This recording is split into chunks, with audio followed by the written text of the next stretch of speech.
Hello students, welcome to all of you in this class 10th science chapter number 6 life process. This is your revision.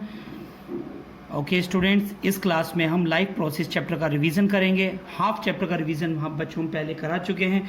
आज हम revision में बच्चों हम यहाँ से स्टार्ट करेंगे, अपना रेस्पिरेशन से स्टार्ट करेंगे रिवीजन को हम बच्चों, और कंप्लीट इस चैप्टर को करेंगे। ठीक है बच्चों, तो इस लेक्चर में जो हम स्टार्ट करने वाले हैं तो वो टॉपिक है बच्चों आपका रेस्पिरेशन। रेस्पिरेशन क्या है बच्चों, what is mean by respiration. Number second, breathing. ठीक है बच्चों, ब्रीथिंग क्या है, ब्रीथिंग के बारे में आपको हम बताएंगे यहाँ पर। ठीक है, फिर इसके बाद हम इसमें पढ़ेंगे बच्चों जो रेस्पिरेशन है ये भी आपके 2 टाइप्स के होते हैं, aerobic respiration and anaerobic respiration. Aerobic respiration and anaerobic respiration. ठीक है बच्चों, सबसे पहले हम आपको बताएंगे रेस्पिरेशन क्या होता है एंड इसके जो 2 टाइप्स हैं, एरोबिक रेस्पिरेशन क्या होता है, एनारोबिक रेस्पिरेशन क्या है, इसके बारे में बच्चों हम इसमें डिफरेंस आपको हम बताएंगे। ओके स्टूडेंट्स, फिर इसके बाद हम सीखेंगे बच्चों इसमें एटीपी के बारे में। एटीपी क्या होता है, ठीक है, हमारी बॉडी में जो एनर्जी रिलीज होती है वो एटीपी की फॉर्म में होती है। एटीपी की फुल फॉर्म होती है बच्चों एडेनोसिन ट्राइफॉस्फेट। क्या होती है बच्चों, एडेनोसिन ट्राइफॉस्फेट। तो इसको इसे हम एनर्जी करेंसी भी कहते हैं। ठीक है बच्चों, तो इसके बारे में हम ये इस लेक्चर में हम सीखेंगे। फिर बच्चों हम इसके बाद में जो नेक्स्ट पॉइंट हम पढ़ेंगे बच्चों, उसके बारे में हम पढ़ेंगे यहाँ पर ह्यूमन रेस्पिरेटरी सिस्टम के बारे में। Human respiratory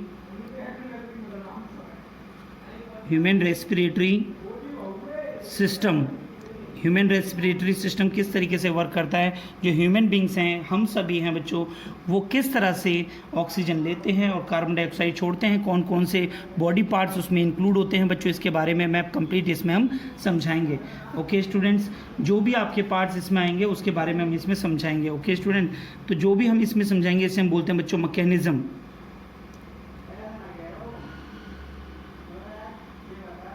mechanism of breathing.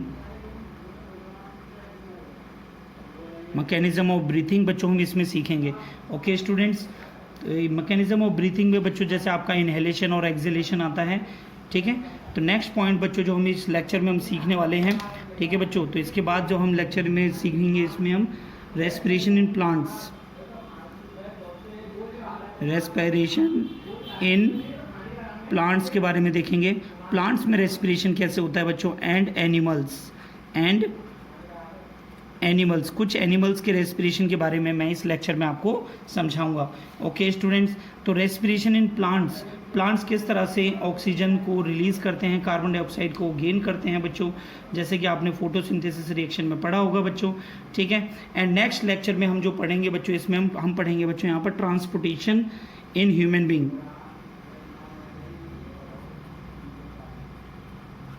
Transportation in human beings. तो बच्चों ये सारे पॉइंट्स मैं आपको इसमें कवर करने वाला हूँ। ट्रांसपोर्टेशन ऑफ ह्यूमन बींग्स में जैसे बच्चों आपका जो भी न्यूट्रिएंट्स होते हैं बॉडी के अंदर, जो हम इनका क्या नाम है खाते हैं, ठीक है, जो भी हम भोजन खाते हैं, जो न्यूट्रिएंट्स हमें उनसे मिलते हैं, ठीक है, तो किस तरीके से ट्रांसपोर्ट किए जाते हैं, इसमें जो ब्लड है वो किस तरीके से पार्टिसिपेट करता है बच्चों। ठीक है, तो ट्रांसपोर्टेशन इन ह्यूमन बींग के बारे में बताएंगे। इसमें जो सबसे जो बड़ा लेक्चर आएगा बच्चों, इसमें जो मेन पार्ट होता है बॉडी का, that is known as the human heart. ठीक है बच्चों, ह्यूमन हार्ट के बारे में हम डिटेल में इस लेक्चर में हम पढ़ेंगे।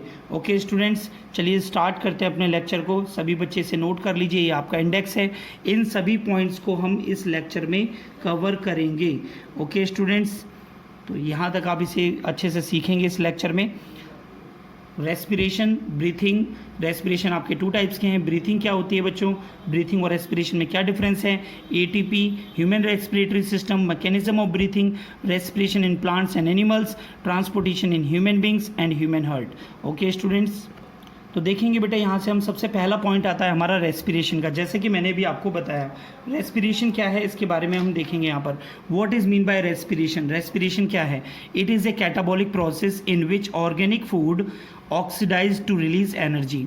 जो भी हम खाना खाते हैं बच्चों, ठीक है, जब हम सांस लेते हैं, ऑक्सीजन अंदर लेते हैं, तो फूड हमारा कैसा हो जाता है बच्चों, ऑक्सीडाइज हो जाता है और उससे एनर्जी रिलीज होती है।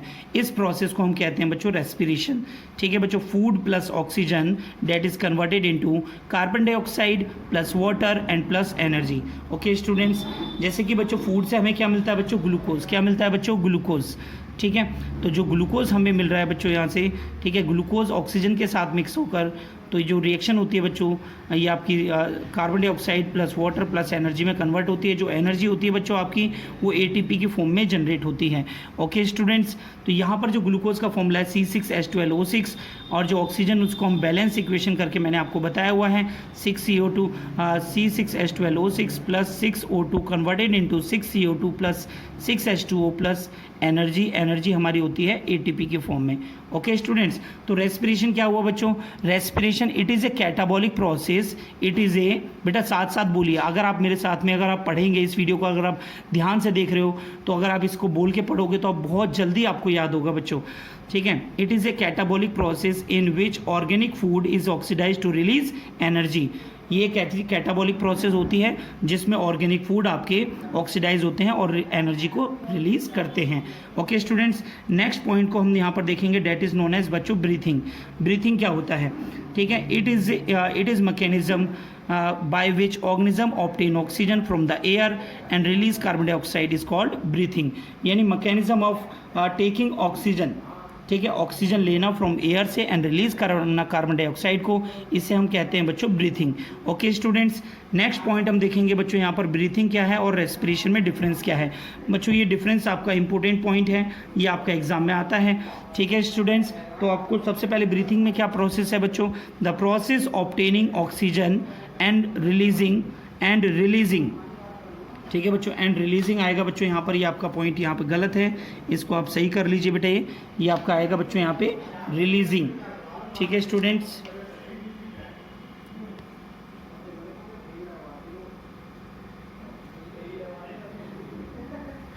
Releasing CO2 is called breathing. इसे हम क्या कहते हैं बच्चों, ब्रीथिंग कहते हैं। Okay students, the process of releasing energy from the food is called respiration.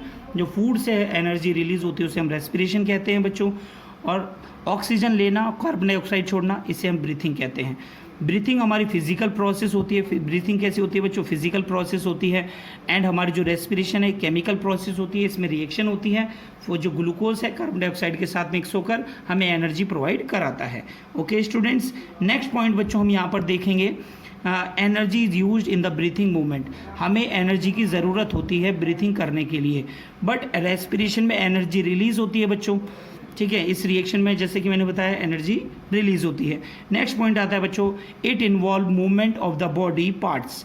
ठीक है, ब्रीथिंग के अंदर मूवमेंट ऑफ बॉडी पार्ट्स होते हैं। जब हम सांस लेते हैं तो हमारे बहुत सारे पार्ट्स हमारे मूवमेंट करते हैं। ठीक है बच्चों, नेक्स्ट रेस्पिरेशन आता है बच्चों आपका, it takes place inside the cell. तो रेस्पिरेशन कहाँ पर होता है बच्चों, सेल्स में होता है, बॉडी के अंदर जो सेल्स हैं वहाँ पर होता है। तो सभी बच्चे नोट कर लीजिए बेटा, जिन बच्चों ने नोट नहीं किया है, जिन बच्चों ने नोट कर रखा है वो वीडियो को पूरा देखें, बहुत अच्छे से देखें बेटा। ये आपका रिवीजन है और रिवीजन में आपको ये चैप्टर अच्छे से क्लियर करना है, क्योंकि बेटा जो सितंबर में लास्ट वीक में जो आपका एग्जाम आ रहा है ये कंप्लीट चैप्टर आपका आएगा। जितना चैप्टर हम आपको पढ़ा देंगे, जो सिलेबस आपका हो जाएगा, वो सब आपका टर्म फर्स्ट में पूछा जाएगा। ओके स्टूडेंट्स, नेक्स्ट पॉइंट आता है बच्चों आपका break down of glucose. Break down of glucose by various pathways. देखिए ग्लूकोज का जो ब्रेक डाउन है वो भी काफ़ी तरीक़ों से होता है बच्चों। ये इंपॉर्टेंट पॉइंट है बच्चों, ये एग्ज़ाम में आपका आना है। ठीक है स्टूडेंट्स, ग्लूकोज का जो ब्रेक डाउन होता है बच्चों साइटोप्लाज्म में होता है। इस रिएक्शन को हम ग्लाइकोलाइसिस बोलते हैं। ग्लूकोज हमारा 6 कार्बन मॉलिक्यूल होता है, C6H12O6। ठीक है बच्चों, ग्लाइकोलाइसिस प्रोसेस से में ये जो है पायरुवेट में कन्वर्ट होता है। पायरुवेट आपका 3 कार्बन मॉलिक्यूल होता है बच्चों। ठीक है, फिर यहाँ से आप देख रहे हैं in the absence of O2, in the absence of oxygen, ये रिएक्शन होती है बच्चों ईस्ट में। इसमें बनता है आपका ethanol, carbon dioxide plus energy. And lack of O2, अगर ऑक्सीजन नहीं देंगे बच्चों तो इसमें क्या होगा, या ऑक्सीजन कमी होगी तो वहाँ पर आपका लैक्टिक एसिड, एनर्जी और म्यूकस इसमें ये जो रिएक्शन आपकी मसल्स में बनती है। Okay students, and presence of O2 मतलब ऑक्सीजन जब प्रेजेंस में हो तो बेटा ये रिएक्शन आपकी होती है बच्चों माइटोकॉन्ड्रिया में। लैक ऑफ O2 रिएक्शन कहाँ होती है बच्चों, मसल्स में। एब्सेंस ऑफ फोटो रिएक्शन कहाँ होती है बच्चों? ईस्ट में। माइटोकॉन्ड्रिया में जो रिएक्शन होती है बच्चों, जो ग्लूकोज है वो ब्रेक डाउन होता है carbon dioxide plus water plus energy में। Clear all of you? Next point आता है बच्चों आपका रेस्पिरेशन। आपका 2 टाइप्स का होता है, इसमें डिफरेंस क्या है? Respiration, aerobic respiration and anaerobic respiration. जैसे कि बच्चों आप देख रहे हैं यहाँ मैंने आपको दिखाया है।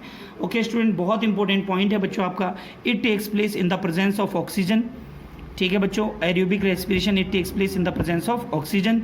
एनरोबिक रेस्पिरेशन में क्या होता है? It takes place in absence of oxygen. Okay students, the end product is CO2।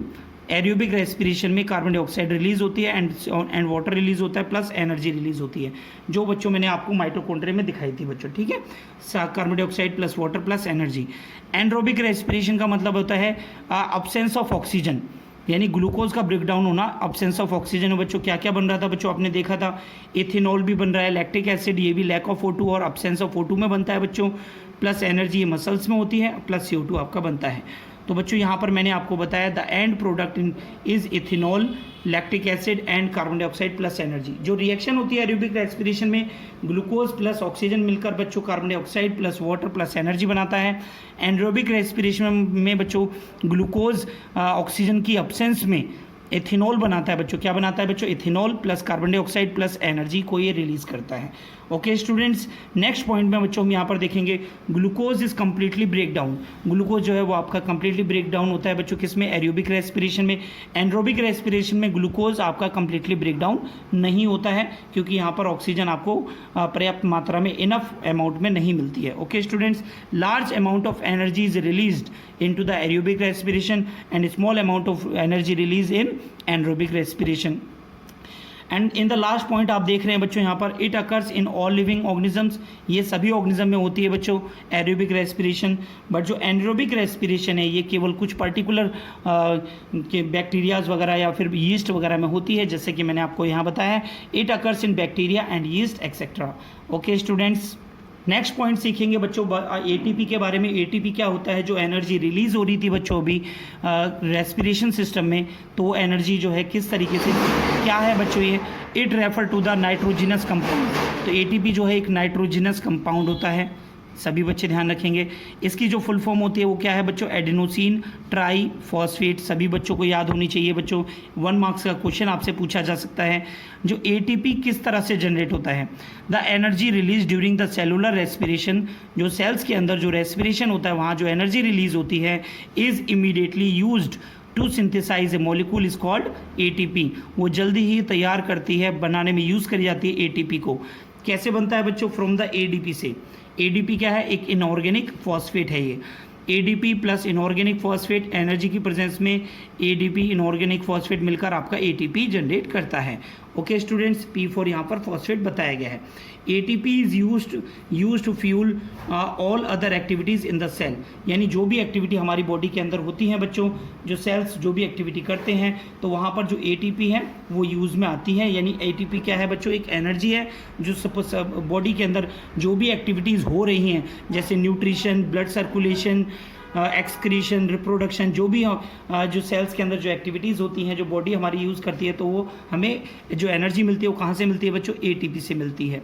ठीक है स्टूडेंट्स, इसीलिए जो ये एनर्जी है, ठीक है, इसीलिए हम इसे एनर्जी करेंसी कहते हैं for most of the cellular process के लिए, या कहें कि सभी प्रोसेस के लिए हम इसे एनर्जी करेंसी कहते हैं। ओके स्टूडेंट्स, नेक्स्ट पॉइंट सीखेंगे बच्चों हम यहाँ पर respiratory system in human. Respiratory system in human, जैसे कि बच्चों मैंने आपको ये डायग्राम दिखाया है। मैंने पहले इस वीडियो को पूरा आपको जो पूरा लेक्चर है रेस्पिरेटरी सिस्टम इन ह्यूमन आपको पूरा पहले हम बता चुके हैं बच्चों। ठीक है, आज हम इसका रिवीजन कर रहे हैं, तो सभी बच्चे बिल्कुल ध्यान से देखिए बेटा, डायग्राम में ध्यान से देखिए। ये देखिए यहाँ पर है बच्चों आपकी नोस्ट्रिल्स, माउथ केविटी, ठीक है, एंड यहाँ पर आपको राइट लंग दिखाया गया है, नेसल पैसेज, इसे नेसल केविटी भी कहते हैं, pharynx, लैरिंग्स, trachea, bronchus, left lung, bronchioles, alveoli, and this is diaphragm, and this complete diagram is human respiratory system. Okay students, अगर आप बिल्कुल डिटेल में अगर आप चैप्टर को पढ़ रहे हैं तो बेटा 1 मार्क्स के क्वेश्चन, ऑब्जेक्टिव क्वेश्चंस या फिल इन द ब्लैंक्स या ट्रू फॉल्स आपको एक भी मिसिंग नहीं होगा, इसीलिए सभी बच्चे ध्यान से देखें। रेस्पिरेटरी सिस्टम में जो एक human have well developed respiratory system, जिसमें जो कंसिस्ट होता है बच्चों nostril, number first nostril, second nasal passage, third आपका pharynx and larynx, number 4 trachea, number 5 bronchi, number 6 lungs. तो बच्चों ह्यूमन रेस्पिरेटरी सिस्टम में ये सभी जो ऑर्गन्स हैं वो सभी काम करते हैं। ठीक है, चलिए देखते हैं इन सभी का वर्क क्या होता है बच्चों। ठीक है, नोस्ट्रिल्स, नोस्ट्रिल्स में क्या होता है बच्चों, नोस्ट्रिल कहाँ प्रेजेंट होती है डायग्राम में आप देखिए ध्यान से। नोस्ट्रिल्स यहाँ पर प्रेजेंट हैं नोज़ में जो होल होते हैं उन्हें हम नोस्ट्रिल्स बोलते हैं। The human respiratory system begin from the nose, have 2 holes in which which is called as nostril, जिसे हम कहते हैं बच्चों नोस्ट्रिल्स कहते हैं। जो नोज़ में जो होल्स होते हैं बच्चों उन्हें हम नोस्ट्रिल्स कहते हैं। अब आता है बच्चों नेसल पैसेज, जो होल से जो ऊपर जो रास्ता होता है उसे हम नेसल पैसेज कहते हैं बच्चों, नेसल पैसेज। ठीक है, there is a passage in the nose behind the nostrils which is called nasal passage. Nasal passage is linked with the fine hair and mucus. ठीक है बच्चों, नोज़ के अंदर क्या पाए जाते हैं बच्चों, कुछ हेयर्स पाए जाते हैं, कुछ चिपचिपा पदार्थ पाया जाता है जिसे हम म्यूकस कहते हैं। जब एयर नोज से पास आउट होती है, नेसल पैसेज से पास आउट होती है, जो डस्ट पार्टिकल्स होते हैं बच्चों, ठीक है, एंड इम्प्योरिटीज़ जो अदर इम्प्योरिटीज़ होती हैं, ठीक है, वो ट्रैप्ड कर ली जाती हैं, वो पकड़ ली जाती हैं बच्चों नेसल हेयर से जो नोज़ में प्रेजेंट हैं, और म्यूकस से, जो म्यूकस एक चिपचिपा पदार्थ जो हमारी नोज़ में होता है। ठीक है, ताकि जो एयर है वो क्लीन हो सके। ठीक है, so that air goes to clean out to the lungs, जो हमारी जो एयर है वो लंग्स तक वो क्लियर एयर पहुंच सके, जैसे कि आप बच्चों डायग्राम में देख रहे हैं। ठीक है, नोज़ से जो एयर ली जाती है बच्चों, नोज़ के अंदर जो हेयर और जो म्यूकस है वो इम्प्योरिटीज़ और डस्ट पार्टिकल को ट्रैप कर लेता है और लंग्स में जाने से रोकता है। ओके स्टूडेंट, तो नेसल पैसेज का वर्क समझ में आ गया बच्चों आपको। नेक्स्ट पॉइंट है बच्चों आपका फेरिंग्स एंड लैरिंग्स। फेरिंग्स का और लैरिंग्स का क्या वर्क है। ठीक है, जैसा कि बच्चों भी मैंने डायग्राम में दिखाया था, फेरिंग्स एंड लैरिंग्स, ये देखिए बच्चों कहाँ पर प्रेजेंट होते हैं, the part of the throat between the mouth and the wind pipe is called pharynx. ठीक है बच्चों, जैसे कि मैंने आपको डायग्राम में दोबारा से दिखा देता हूँ। देखिए बच्चों फेरिंग्स कहाँ पर है बच्चों, फेरिंग्स ये हमारे गले के आसपास होता है। ठीक है, और उसे फेरिंग्स से जस्ट नीचे होता है आपका लैरिंग्स। ओके स्टूडेंट्स, ये सारे पॉइंट्स का आप ध्यान रखिए। ट्रैकिया इसके नीचे होता है बच्चों, ब्रोंक्यूल्स, एल्वियोलाई, जो ब्रोंक्यूल्स होते हैं ये ब्रोंकस है, ब्रोंकस डिवाइड होता है आपका ब्रोंक्यूल्स में, ब्रोंक्यूल डिवाइड होते हैं आपको एल्वियोलाई में, एल्वियोलाई के नीचे होता है बच्चों डायफ्राम। ठीक है स्टूडेंट्स, अब यहाँ पर हम देखेंगे बच्चों आपका फेरिंग्स ओपन इनटू लैरिंग्स। फेरिंग्स कहाँ ओपन होता है बच्चों, लैरिंग्स में ओपन होता है। नेक्स्ट पॉइंट है बच्चों आपका ट्रैकिया। ट्रैकिया का क्या रोल होता है, लैरिंग्स के बाद आता है बच्चों trachea. The trachea is a tube, बेटा ये 1 मार्क्स का क्वेश्चन यहाँ से पूछा जाता है। ट्रैकिया एक ट्यूब होती है, tube like made of the cartilaginous rings. तो जो ट्रैकिया होता है कुछ इस शेप का होता है, इसमें जो रिंग्स होती हैं छोटी छोटी, ये आप गले पर अपना ये पकड़ के आप महसूस कर सकते हैं। अगर आप अपने गले को अगर आप पकड़ेंगे तो वो ट्रैकिया आपके हाथ में आता है बच्चों ये। ठीक है, इट इज़ अबाउट कितना लॉन्ग होता है बच्चों, 10 to 12 सेंटीमीटर लॉन्ग होता है। Because of the cartilaginous rings इसमें होती हैं, इसीलिए it does not collapse even when there is no air inside it. जब इसके अंदर जो रिंग्स होती है, कार्टिलेज रिंग्स होती हैं, इसी वजह से ये कोलैप्स नहीं होता है। एग्जाम में बच्चों यहाँ से एक क्वेश्चन पूछा जाता है कि जो ट्रैकिया है जब एयर प्रेजेंट नहीं होती है या नेक में, गर्दन में जब नहीं होती है, तो ट्रैकिया कोलैप्स क्यों नहीं होता है बच्चों, बिकॉज ऑफ कार्टिलेजियस रिंग्स। ये आप ध्यान रखेंगे बच्चों, वो कोलैप्स नहीं होता है। नेक्स्ट पॉइंट आता है बच्चों आपका ब्रोंकाई। ब्रोंकाई क्या होता है बच्चों, अब ट्रैकिया के बाद आपका क्या आएगा, bronchi.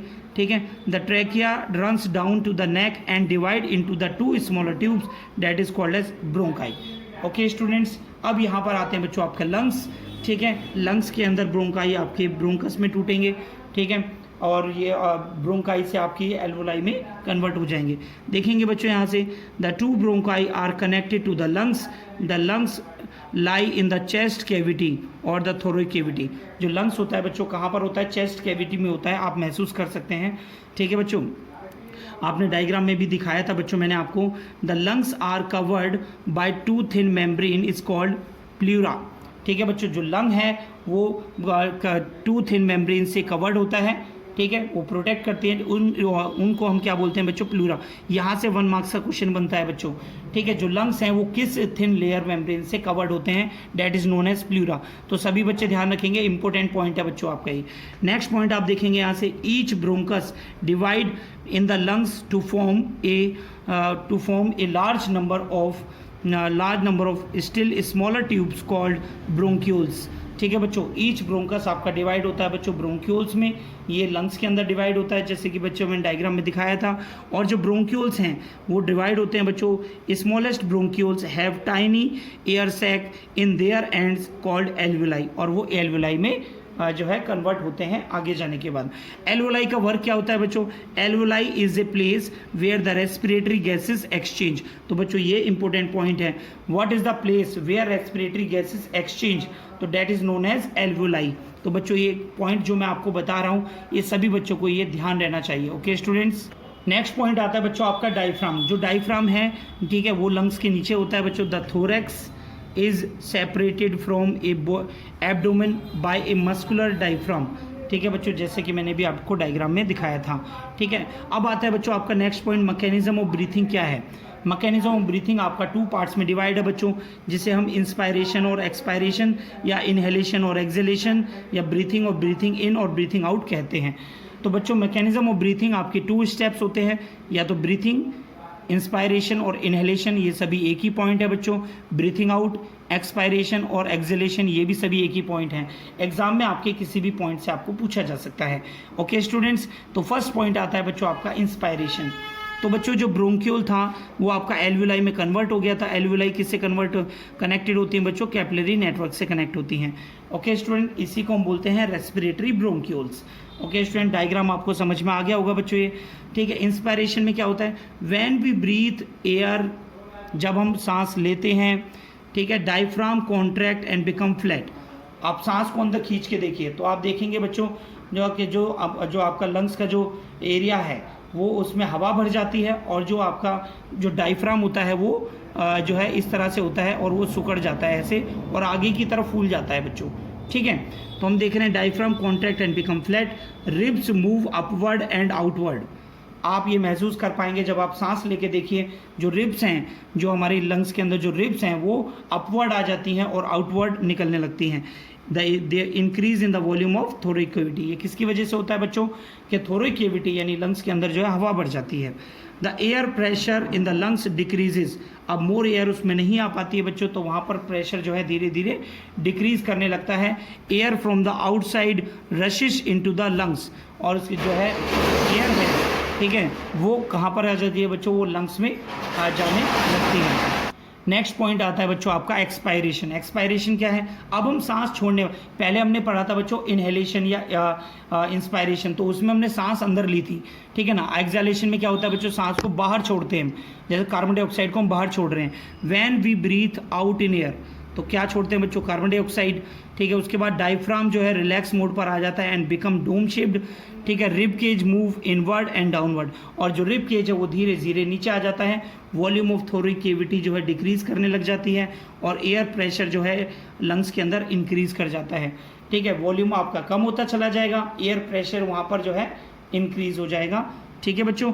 Pushes the air from the lungs into the trachea, और उसके बाद जो एयर है वो ट्रैकिया में लंग्स के द्वारा छोड़ दी जाती है, और वो नोस्ट्रिल के through out of the body into the air छोड़ दी जाती है। ओके स्टूडेंट्स, तो मैंने यहाँ पर इंस्पायरेशन और एक्सपायरेशन का डायग्राम आपको बता रखा है बच्चों। जैसे ही जब हम एयर को लेते हैं, ठीक है, एयर को अंदर लेते हैं तो ये आपका एरिया बढ़ जाता है, जैसे कि आप देख रहे हैं डायफ्राम का एरिया कम हो जाता है और ये थोरिक कैविटी का एरिया बढ़ जाता है, ठीक है। जब हम सांस को छोड़ते हैं तो एयर बाहर जा रही है, तो ये आपका एरिया बढ़ जाता है, यहाँ पर डायफ्राम का रिलैक्स हो जाता है बच्चों ये, और यहाँ पर जो एयर प्रेशर है वो आपका डिक्रीज कर जाता है। ओके स्टूडेंट्स, तो आप डायग्राम सभी बच्चों ने बना लिया होगा और ये पॉइंट्स को आप अच्छे से सीखें। तो बच्चों अभी आपने सीखा रेस्पिरेशन इन ह्यूमन बींग्स, किस तरह से मैकेनिज्म था इनहेलेशन और एक्सहेलेशन का, ठीक है बच्चों। अब हम यहाँ पर आपको नेक्स्ट टॉपिक हम आपको बता रहे हैं respiration in plants and in animals. Okay students, ठीक है। तो जैसे कि आप देख रहे हैं स्टूडेंट, ध्यान से देखें यहाँ पर, ठीक है। आपको इसमें बताया गया plants do not have well developed respiratory organs, ठीक है। The gaseous exchange in plant different from the animal in several ways. तो बच्चों प्लांट्स के अंदर जो रेस्पिरेटरी जो वेल डेवलप्ड ऑर्गन नहीं होते हैं, तो वहाँ पर किस तरीके से रेस्पिरेशन होता है इसके बारे में हम बताएंगे। जो एनिमल्स हैं वहाँ पर कुछ जो स्पेशल ऑर्गन्स होते हैं रेस्पिरेशन करने के लिए, तो उनके बारे में डिस्कस करते हैं। Okay students, respiration in plants. The plants do not have an organised respiratory system, plants के अंदर रेस्पिरेटरी सिस्टम वेल ऑर्गेनाइज नहीं होता है। ओके स्टूडेंट्स, नेक्स्ट पॉइंट आप देख रहे हैं, animals they have organise well respiratory system, इनके अंदर वेल ऑर्गेनाइज रेस्पिरेटरी सिस्टम होता है। In plants there is a little transport of respiratory gases, यहाँ पर बहुत कम आपकी जो गैसेज हैं वो ट्रांसपोर्ट होती हैं बच्चों। In animals respiratory gases are usually transported over long distances inside the animals, यहाँ पर आपकी जो गैसेज हैं वो लॉन्ग डिस्टेंसेज तक जो ट्रांसपोर्ट करती हैं। ओके स्टूडेंट्स, नेक्स्ट पॉइंट देखेंगे आप यहाँ पर, the respiration in plants occur at a slow rate. ठीक है बच्चों, तो यहाँ पर जो रेस्पिरेशन है वो बहुत स्लो रेट से होता है प्लांट्स में, बट रेस्पिरेशन इन एनिमल्स ये हमारा फास्टर रेट से होता है। तो बच्चों ये तो है आपका डिफरेंस जो आपका 2 मार्क्स का आ सकता है। ये आपका respiration in plant slow rate में होता है, ये फास्टर रेट में होता है। यहाँ पर लिटिल अमाउंट ऑफ गैसेज आपकी ट्रांसपोर्ट होती हैं और प्लांट एनिमल्स में लॉन्ग डिस्टेंस तक ये गैसेज ट्रांसपोर्ट की जाती हैं। रेस्पिरेटरी सिस्टम इन प्लांट्स के लिए कोई भी वेल ऑर्गेनाइज रेस्पिरेटरी सिस्टम नहीं होता है, बट एनिमल्स में एक वेल ऑर्गेनाइज सिस्टम पाया जाता है। ओके स्टूडेंट्स, नेक्स्ट पॉइंट देखेंगे बच्चों, यहाँ पर plants gets oxygen by the diffusion. Plants को जो ऑक्सीजन मिलती है वो किस प्रोसेस से मिलती है बच्चों? डिफ्यूजन प्रोसेस से। Plants are multi cellular but they have a large surface area in comparison to their volume. ठीक है, प्लांट्स के पास में जो है लार्ज सरफेस एरिया होता है, जितना उनके अंदर वॉल्यूम नहीं होता है। सो इसीलिए जो है वहाँ पर जो डिफ्यूज़न एलोन, केवल डिफ्यूज़न एक ऐसा एरिया है जिसकी वजह से जो प्लांट के सेल तक जो है ऑक्सीजन पहुँच पाती है। ठीक है स्टूडेंट्स, नेक्स्ट पॉइंट में हम आपको बता रहे हैं, diffusion occur separately in the leaves, stem and roots of the plant. जो डिफ्यूज़न प्रोसेस हैं वो लीव्स में, स्टेम में, स्टेम और रूट्स में सभी में डिफरेंट होती है, अलग अलग होती है, सेपरेट होती है। ओके स्टूडेंट्स, नेक्स्ट पॉइंट देखेंगे आपका respiration in roots. Air is present in the between the particle of the soil. ठीक है बच्चों, जो आपकी जो सॉइल होती है वो पोरस होती है और उसके अंदर आपकी ऑक्सीजन फील्ड होती है। ठीक है बच्चों, तो हम ये देखेंगे किस तरह से ऑक्सीजन को लेते हैं यहाँ से। The roots of the plants takes oxygen required for the respiration from the air present in between the soil particle by the process of diffusion. तो बच्चों जो सॉइल से जो ऑक्सीजन ली जाती है वो भी आपकी डिफ्यूजन प्रोसेस से ही ली जाती है by the roots. Okay students, अब हम पढ़ेंगे बच्चों यहाँ पर respiration in stem. Respiration in stem में क्या होता है बच्चों? The stems of the herbaceous plants have stomata, so they exchange respiratory gases in stem of the herbaceous plants takes place through the stomata by diffusion. तो बच्चों ज़्यादातर जो plants होते हैं उनके अंदर क्या पाए जाते हैं बच्चों? स्टोमेटा पाए जाते हैं। और स्टोमेटा का जो लोअर सरफेस होता है, मान लेते हैं बच्चों ये स्टोमेटा है, स्टोमेटा का जो लोअर सरफेस है बच्चों, लोअर सरफेस में क्या प्रेजेंट होते हैं? लीव्स, ये लीव्स हैं, लीव्स के जो लोअर सरफेस है उसमें स्टोमेटा प्रेजेंट होते हैं। ठीक है, स्टोमेटा से जो बाय द डिफ्यूजन प्रोसेस वो ऑक्सीजन को गेन करते हैं। Okay students, but in woody stem, अगर कोई एक वुडी स्टेम है, ठीक है, सूखी हुई, द बार्क हैज़ लेंटिसेल्स, जो बार्क में कुछ छोटे छोटे छिद्र पाए जाते हैं जिन्हें हम लेंटिसेल्स बोलते हैं, वो हमारे एक्सचेंज ऑफ गैसेस में हेल्प करते हैं। ओके स्टूडेंट्स, नोट करिए सभी। नेक्स्ट पॉइंट आता है बच्चों आपको यहाँ पर respiration in leaves. Respiration in leaves कैसे होता है बच्चों? The leaves of a plants have tiny pores is called stomata. The exchange of respiratory gases in leaves takes place by the process of diffusion through the stomata. जैसा कि बच्चों मैंने अभी आपको बताया था, लीव्स के अंदर स्टोमेटा पाए जाते हैं। Bye the diffusion process respiratory जो गैसेज हैं वो एक्सचेंज होती हैं, इनसाइड आती हैं सेल में और आउटसाइड जाती हैं।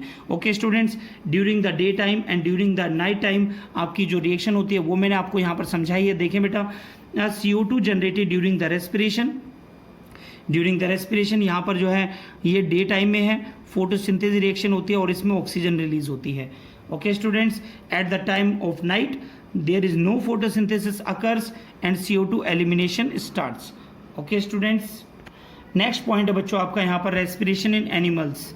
ठीक है, it takes place with the help of with the help of some specific respiratory organs which differ in different animal groups according to their habitat. तो सभी एनिमल ग्रुप में ये अलग अलग तरीके से होता है जैसे जैसे वो हैबिटेट में रहते हैं। तो जैसे कि बच्चों मैंने एक्वेटिक और लैंड एनिमल्स के बारे में आपको बताया है। एक्वेटिक एनिमल्स में फिश, प्रॉन्स, मुशिल्स हैव गिल्स, इनके अंदर रेस्पिरेटरी ऑर्गन कौन से होते हैं बच्चों? Gills. And bye the diffusion process वो एक्सचेंज ऑफ गैसेस जो है टेक्स प्लेस उनमें होता है। अब आता है बच्चों लैंड एनिमल्स में क्या होता है बच्चों, lizard, bird, human have lungs, इनमें क्या पाए जाते हैं, लंग्स। यहाँ पर एक्सचेंज ऑफ गैसेस किसकी वजह से होती है बच्चों, जो है रेस्पिरेटरी जो ऑर्गन है आपका लंग्स, उसकी वजह से होती है। ओके स्टूडेंट्स, फ्रॉग्स के अंदर, in frogs they breathe both by skin and lungs, ये ध्यान रखना है बच्चों। ऐसा कौन सा आपका जो एनिमल है जो आपका स्किन और लंग्स दोनों से ही जो एयर को ट्रांसपिरेशन ऑफ गैसेस को जो है, transport of oxygen, exchange of gases को टेक्स प्लेस होती हैं उसमें, तो आपका आंसर आएगा फ्रॉग्स। इंसेक्ट्स में बच्चों like grasshopper, house fly, cockroach, they have air tubes और trachea for the respiratory as an respiratory organ for exchange of gases, for exchange of gases. Okay students, तो ये सभी point बच्चे ध्यान रखेंगे। Okay, respiration के बाद बच्चों नेक्स्ट पॉइंट आता है बच्चों आपका ट्रांसपोर्टेशन। ट्रांसपोर्ट का मतलब होता है एक जगह से दूसरी जगह पर पहुंचना, ठीक है। ह्यूमन बींग्स के अंदर ट्रांसपोर्टेशन कैसे होता है और किस चीज़ का ट्रांसपोर्टेशन होता है बच्चों, देखें यहाँ पर, in humans transportation of oxygen, nutrients, hormones जो बॉडी में रिलीज होते हैं बच्चों, ये केमिकल मैसेंजर होते हैं, ठीक है, and other substances to the tissues, carbon dioxide to the lungs and waste product to the kidneys is carried out by the well defined circulatory system। तो बच्चों बॉडी के अंदर, ह्यूमन बॉडी के अंदर जो ट्रांसपोर्ट ऑफ ऑक्सीजन है, nutrients हैं, hormones हैं, and other substances to the tissues, carbon dioxide to the lungs and waste product to the kidneys is carried out by the well defined circulatory system. यहाँ पर एक circulatory system होता है, वो इसे ट्रांसपोर्ट कराने में हेल्प करता है। तो देखते हैं बच्चों क्या है सर्कुलेटरी सिस्टम आपका, देखें इसे, पढ़िए, ठीक है। Circulatory system, it consist of the heart, blood vessels, blood, lymphatic vessels and lymph which together serve to transport materials throughout the body. जो मटेरियल्स हमारी बॉडी में थ्रू आउट द बॉडी जो भेजे जाते हैं, तो बच्चों उसमें जो सर्कुलेटरी सिस्टम वर्क करता है, सर्कुलेटरी सिस्टम में क्या होता है बच्चों, ब्लड वेसल्स, ठीक है, ब्लड, लिम्फेटिक वेसल्स, लिम्फ, ये सभी टुगेदर होकर मिलकर, ठीक है बच्चों, ये ट्रांसपोर्ट करते हैं मेटल को थ्रू आउट द बॉडी में, ठीक है। नेक्स्ट पॉइंट है बच्चों आपका कंपोजिशन ऑफ ब्लड। ब्लड के अंदर क्या क्या कंपोजिशन होता है। Blood has the two main components, number first that is plasma. आप देख रहे हैं बच्चों, सबसे पहला पॉइंट क्या है आपका, प्लाज्मा। नंबर सेकंड आपका ब्लड सेल्स। ब्लड सेल्स आपकी जो है आरबीसी, डब्ल्यूबीसी एंड प्लेटलेट्स, ठीक है स्टूडेंट्स, नोट करिए सभी।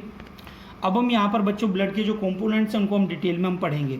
जैसे कि यहाँ पर आपको बताया गया है प्लाज्मा के बारे में। किसके बारे में बताया बच्चों, प्लाज्मा। प्लाज्मा एक लिक्विड पार्ट होता है ब्लड का, that is called as plasma. The liquid part of the blood is called plasma. It is colourless, ये कलरलेस होता है बच्चों, इसमें 90% वाटर पाया जाता है। Plasma also contain digested food, common salt, waste product and hormones। Plasma के अंदर जो हम खाना खाते हैं जो डाइजेस्ट हो जाता है वो मिक्स हो जाता है बच्चों, कॉमन साल्ट, वेस्ट प्रोडक्ट ये और हार्मोन्स, ये सभी किस में प्रेजेंट होते हैं बच्चों, प्लाज्मा में। नेक्स्ट पॉइंट आता है बच्चों आरबीसी। आरबीसी क्या है बच्चों आपका, red blood cells. Red blood cells, इसको हम इरिथ्रोसाइट्स भी कहते हैं, ठीक है बच्चों। RBCs are circular biconcave disc in shape. तो शेप इनकी कैसी होती है बच्चों, सर्कुलर और बाइकॉनकेव होती है। ओके स्टूडेंट्स, नेक्स्ट पॉइंट है बच्चों RBC are red in colour due to the presence of red pigment called haemoglobin, ठीक है बच्चों, इनसाइड देम। जो आरबीसी का जो रेड कलर होता है बिकॉज ऑफ हीमोग्लोबिन की वजह से होता है जो उनमें पाया जाता है। The formation of RBC in our bone marrow. तो जो आरबीसी बनती हैं बच्चों कहाँ बनती है, हमारी बोन मैरो में बनती हैं red blood cells. Red blood sales do not have nuclei. Red blood sales में न्यूक्लियाई नहीं होता है, सभी बच्चे ये ध्यान रखेंगे, ठीक है। RBC sales do not have nuclei, ठीक है बच्चों। नेक्स्ट पॉइंट आता है बच्चों आपका white blood sales. White blood sales को हम ल्यूकोसाइट्स भी बोलते हैं, जैसे कि बच्चों मैंने आपको दिखाया है यहाँ पर, ठीक है। वाइट ब्लड सेल्स और leukocytes, okay students. WBC are either spherical in shape और irregular in shape. They contain nucleus, इनमें न्यूक्लियस पाया जाता है। Nucleus is different in different types of WBC। WBC are called soldier cells of the body, ठीक है बच्चों। तो WBC जो है आपकी स्फेरिकल हो सकती है, इरेगुलर इन शेप, इनमें न्यूक्लियस पाया जाता है बच्चों, और ये आपके सोल्जर सेल्स होते हैं। क्यों होते हैं बच्चों, because WBC fight infection and protect us from the disease. जो WBC है हमारी बॉडी के अंदर जो फॉरेन मटेरियल आ जाते हैं जो हमारी बॉडी को डिस्टर्ब कर देते हैं किसी भी रिएक्शन को कराने से, तो उनको ये किल करने का काम करती है। कौन बच्चों? WBC। इसीलिए हम इसे क्या बोलते हैं? सोलर सेल्स कहते हैं। सो नॉट सोलर बच्चों, सोल्जर सेल्स। क्या कहते हैं बच्चों? Soldier cells. Okay students, next point है बच्चों आपका, यहाँ पर हम देखेंगे WBC fight infection and protect us from the disease. तो ये हमें WBC प्रोटेक्ट करती है फ्रॉम द इन्फेक्शन से और हमें बचाती है। नेक्स्ट पॉइंट आता है बच्चों आपका प्लेटलेट्स। क्या आता है बच्चों? प्लेटलेट्स। प्लेटलेट्स क्या है? Platelets are tiny fragment special cells formed in the bone marrow. तो प्लेटलेट भी कहाँ बनती है बच्चों? बोन मैरो में बनती हैं। तो प्लेटलेट कुछ इस तरह की शेप होती है बच्चों।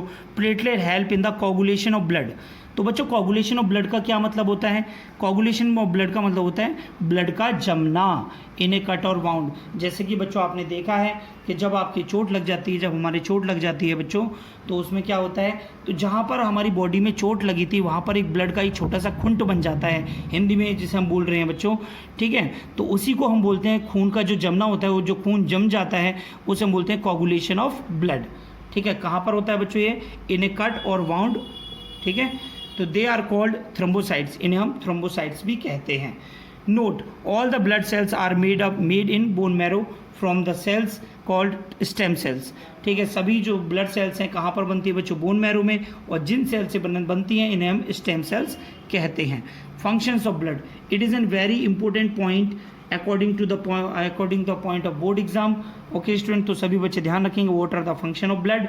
Blood carries oxygen, blood carries, देखिए बेटा सभी स्टूडेंट्स यहाँ पर, blood carries oxygen from the lungs to the different part of the body. Blood जो है ऑक्सीजन को कैरी करते हैं फ्रॉम द लंग्स से और whole part of the body को वो भेजते हैं। Blood carries CO2 from the body cells to the lungs for the breathing out, ठीक है। ब्लड जो है कार्बन डाइऑक्साइड को लेती है फ्रॉम द बॉडी सेल से और लंग्स से वो ब्रीथिंग आउट करती है। Blood regulate the body temperature, ठीक। Blood also carries excretory product such as urea and urine. Blood जो है कैरी करती है एक्सक्रीटरी प्रोडक्ट को, जैसे यूरिया और यूरिन को, उसे ट्रांसपोर्ट कराने में हेल्प करते हैं। नेक्स्ट पॉइंट है बच्चों आपका, देखिए यहाँ पर blood protect the body from the disease. जो ब्लड जो क्या नाम है, जो प्रोटेक्ट करता है फ्रॉम द डिजीज़ से। ब्लड के अंदर कौन सी सेल्स पाई जाती हैं बच्चों? WBC, ये प्रोटेक्ट करते हैं हमें किसी भी डिजीज़ से। ओके स्टूडेंट्स, नेक्स्ट पॉइंट बच्चों हम यहाँ पर देखेंगे, blood carries hormones, minerals and ions etcetera. Hormones हमारे केमिकल मैसेंजर होते हैं जो हमारी बॉडी के अंदर ग्लैंड से रिलीज होते हैं, ठीक है, ग्लैंड्स, ठीक है। नेक्स्ट पॉइंट आता है बच्चों आपका ट्रांसपोर्ट इन ह्यूमन। जो ह्यूमन के बॉडी के अंदर जो ट्रांसपोर्ट होता है वो कैसे होता है? The main transport in the human beings is blood circulatory system and it consist of the 3 main parts. Number first, a pumping organ that is called heart, and the blood vessels and the transport medium that is called as blood. तो बच्चों ये तीनों point आप ध्यान रखेंगे यहाँ से। जो आपका जो ट्रांसपोर्टिंग जो सिस्टम है वो 3 पार्ट में डिवाइड है। पंपिंग ऑर्गन हार्ट, इसके बारे में सीखेंगे किस तरीके से यहाँ पर ब्लड जो है ट्रांसपोर्ट किया जाता है, ब्लड वेसल्स में किस तरह से ट्रांसपोर्ट करता है, and the transport medium the blood, ठीक है स्टूडेंट्स, नोट करें।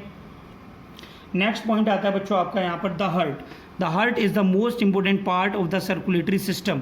जो हार्ट है जो हमारी बॉडी का सबसे मेन पार्ट होता है सर्कुलेटरी सिस्टम का, ठीक है। The heart is situated in the chest cavity. जो हार्ट कहाँ प्रेजेंट होता है बच्चों? चेस्ट कैविटी में प्रेजेंट होता है between the 2 lungs. The heart is रफली ट्रायंगुलर इन शेप। हार्ट जो है रफली आपका ट्रायंगुलर इन शेप होता है, जैसा मैं आपको यहाँ दिखा रहा हूँ बच्चों।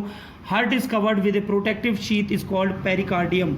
यहाँ से क्वेश्चन बनेगा बच्चों, हार्ट जो है किस प्रोटेक्टिव लेयर से जो है प्रोटेक्ट रहता है?